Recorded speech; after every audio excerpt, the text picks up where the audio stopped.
ছিল Valentine's day special night for us, because আমাদের তরফ থেকে একটা ছোট্ট আয়োজন করেছিলাম আমরা নিজেদের জন্য। এই ছোট ছোট মজাগুলোই জীবনে অনেকটা বড় সুখ এনে দেয়। অনেক বড় কিছু সেলিব্রেশনের দরকার নেই, এইসব ছোট ছোট মুহূর্তগুলোই সারা জীবন মনে থেকে যাবে। তাই জন্য সবসময় চেষ্টা করি এই ছোট ছোট আনন্দগুলো সুন্দরভাবে নেওয়ার।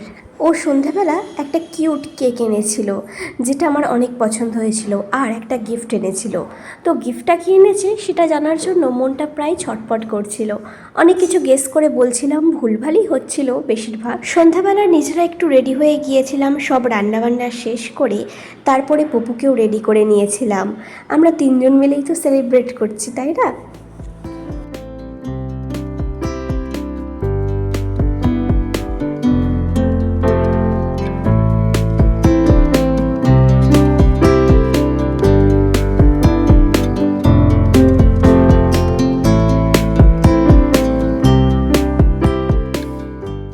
আর এই যে খোলার পর দেখলাম আমার একটা অত্যন্ত পছন্দের জিনিস। কিছুদিন আগে বিশালে গিয়েছিলাম, খুব পছন্দ হয়েছিল কিন্তু কেনা হয়নি। তারপরে দেখলাম ও নিজেই কিনে এনেছে, আমার অনেক পছন্দ হয়েছে যেটা। আর ছিল একটা চকলেট, যেটা আমার বরাবরই পছন্দের ছিল।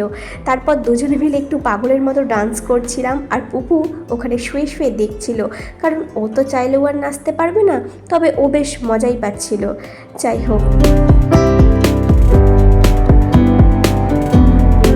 আজকে যেহেতু একটু স্পেশাল দিন, তাই জন্য ডিনারটাকেও সুন্দরভাবে সার্ভ করেছি। কথাই আছে, যারা নাকি বিরিয়ানির আলু তোমার সঙ্গে শেয়ার করবে তারাই নাকি তোমাকে সব থেকে বেশি ভালোবাসে। কিন্তু আমার বরমশাই বিরিয়ানির আলু শেয়ার করে না, ও চিকেন লেগ পিসটা শেয়ার করে। আর আমার তো বিরিয়ানির আলু না, চিকেন লেগ পিসটাই সব থেকে পছন্দের জিনিস। কষা মিষ্টি স্যালাড আলু দিয়ে চাটনি আছে, কেমন হয়েছে জানিটা হচ্ছে ওটা গিফট করেছে। আর এই হচ্ছে কোল্ড ড্রিঙ্কস ক্যাম্পা। শেষে এখানে খাওয়া হচ্ছে। আর মানু কি করছে এখানে?